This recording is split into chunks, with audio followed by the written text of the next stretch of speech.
अगर आप एक नॉन मुस्लिम हो और बांग्लादेश या पाकिस्तान से आते हो तो हम आपको अलाउ कर देंगे हमारी लैंड पे रहने के लिए, but if it is otherwise तो आपको डिटेन कर दिया जाएगा। ये कहना है Amit Shah, who is the home minister as of now, and उन्होंने बेसिकली नई guidelines pertaining to the foreigners act and immigration act जो है वो जारी की है, जिसके चलते आप लोगों का जानना बहुत ज्यादा जरूरी है कि ये इतना स्ट्रिंजेंट क्यों है with respect to a certain community setup. So उसी रिस्पेक्ट में बिना किसी देरी के हम लोग इस सेशन की शुरुआत करते हैं और समझने की कोशिश करते हैं कि ये जो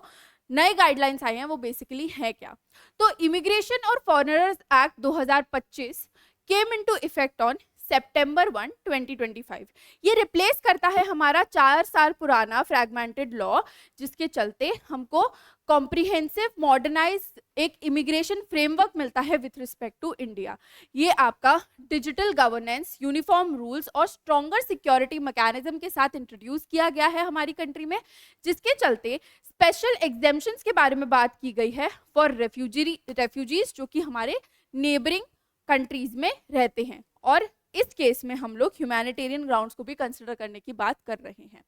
तो अगर हम इस पूरे नुआंस का बैकग्राउंड थोड़ा सा सर्च करें तो बेसिकली ये पर्टिकुलर एक्ट जो है वो रिप्लेस करता है हमारे आउटडेटेड कॉलोनियल एरा के लॉस को, जो कि काफी ज्यादा ओवरलैप प्रोवाइड करते थे और उनसे कंफ्यूजन भी होता था। तो जितने भी रूल्स हैं उनको थोड़ा सा डायरेक्ट इन नेचर बनाने के लिए इस पर्टिकुलर एक्ट को लाया गया, जो कि एग्जेम्प्ट करता है scattered across multiple notifications of course, जिसमें एडमिनिस्ट्रेटिव कैप्स को केटर किया जा रहा है और जितना हमारा ग्लोबल माइग्रेशन और सिक्योरिटी थ्रेट का इशू है उसको भी रिजॉल्व करने की बात की जा रही है, जिसके चलते ये मॉडर्न फ्रेमवर्क बनाया है, जिसमें कि जो प्रॉब्लम हमको मैनुअल रिपोर्टिंग, डिलेज और इनकंसिस्टेंट इन्फोर्समेंट की वजह से आया करती थी वो अब नहीं आएगी। And the people whom we are catering to here are the people who are refugees from Tibet, Sri Lanka, Nepal and Bhutan. So इस रिस्पेक्ट में अगर आप देखो तो ये बेसिकली हमारा पूरा ओवरहॉल किया गया है, जिसके चलते 4 पुराने लेजिस्लेशंस को रिप्लेस किया गया है, जिसमें पासपोर्ट पे एंट्री इनटू इंडिया एक्ट 1920 को रिप्लेस किया गया है, रजिस्ट्रेशन ऑफ फॉरेनर्स एक्ट 1939 को रिप्लेस किया गया है, foreigners act 1946, immigration carriers liability act 2000, इन सब को बेसिकली रिप्लेस करके एक यूनिफाइड स्टैट्यूट बना दिया है named as immigration and foreigners act 2025,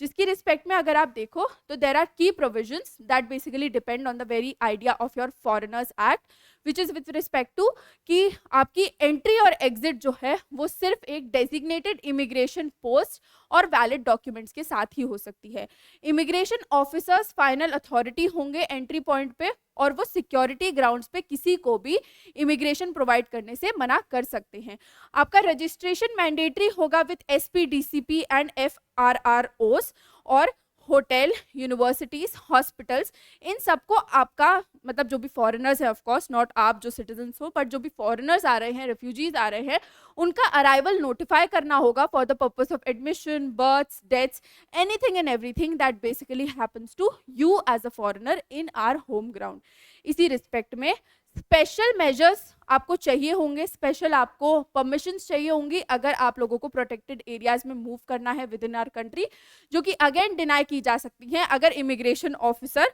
सहमत नहीं है आपके इंटेंशन से। तो जो एग्जेम्प्टेड कैटेगरीज हैं जिन पे ज़्यादा सवालत नहीं उठेंगे वो हैं हमारे citizens of Nepal and Bhutan, Tibetan refugees, Sri Lankan Tamil refugees, minority refugees from Afghanistan, Bangladesh, Pakistan, जिससे हम डायरेक्टली समझ सकते हैं कि यहाँ पे मुस्लिम्स को केटर नहीं किया जा रहा है, एंड सर्टेन डिप्लोमेटिक और मिलिट्री पर्सनल, सबको कंडीशनल और रेगुलेटेड एंट्री मिल जाएगी, while others might face problem in coming to our country, जिससे हम देख सकते हैं कि कैसे सटली किसी एक सेक्शन को यहाँ पे टारगेट कर दिया गया है।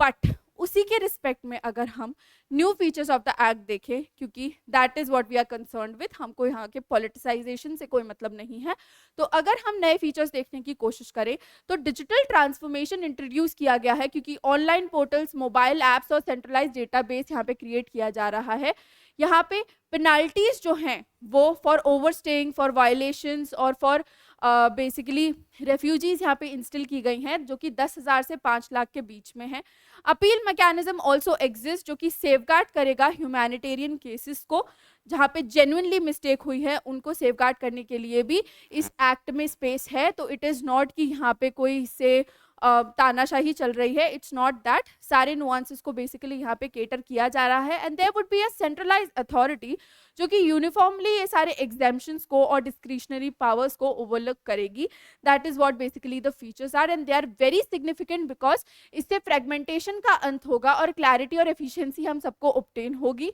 नेशनल सिक्योरिटी बढ़ जाएगी, बॉर्डर कंट्रोल बेहतर होगा, डिजिटल गवर्नेंस प्रमोट होगी फॉर इमिग्रेशन एज वेल, और हमारा ह्यूमैनिटेरियन प्रोटेक्शन विद इन्फोर्समेंट भी बैलेंस आउट हो जाएगा, जिससे हम ग्लोबल बेस्ट प्रैक्टिसेस के साथ अलाइन करेंगे with respect to the aspect of catering to the people who are coming to our country.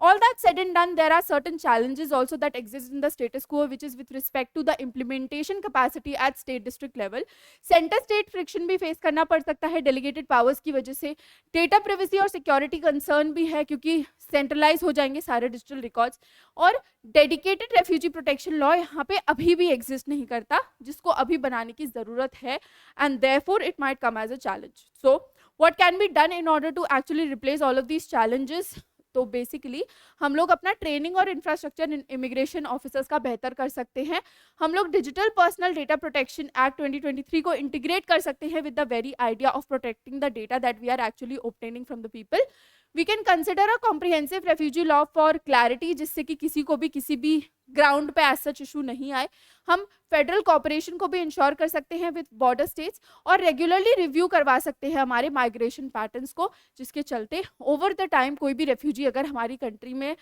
शरण लेने आता है एज अ शरणार्थी, उसको कोई भी problem over the time face नहीं हो. So that is pretty much it. आपका क्या मानना है मुझे ज़रूर बताइएगा. इसी के साथ साथ आपका एक प्राइस ऑफरिंग है विच इज 17,999 का ऑफर, जिसमें कि आपको हमारा प्लस सब्सक्रिप्शन मिल जाता है. साथ ही साथ अगर आप 2 या 2 से ज़्यादा साल का ऑफर लेते हो तो बेसिकली आपको एक्सेस मिल जाती है मेंस रेजिडेंशियल प्रोग्राम की और क्रैश कोर्स की भी, अगर आप